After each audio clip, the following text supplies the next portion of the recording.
ఆ మహాదేవుడి గురించి 3 అద్భుతమైన విషయాలు చెప్తాను వినండి. 1. శివుడు తాండవం చేస్తున్నప్పుడు పుట్టిన వేడి వల్ల, కదలికల వల్ల ఈ సమస్త సృష్టి ఏర్పడింది. అందుకే శివుడి నటరాజ రూపం కాస్మిక్ ఎనర్జీకి మూలమని చెబుతూ ఉంటారు. 2.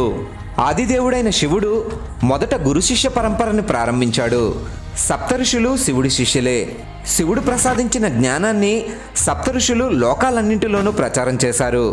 అలా ఈ భూమిపై విభిన్న ఆచారాలు, ధర్మాలు, సంస్కృతులు వ్యాప్తి చెందాయి. 3. శివుడి మెడలో ఉండే వాసుకి, శ్రీ మహావిష్ణు విశ్రాంతి తీసుకునే ఆదిశేషుడు అన్నదమ్ములు. తల్లి కద్రువ అబద్ధం చెప్పమంటే శేషుడు వాసుకి చెప్పనంటారు.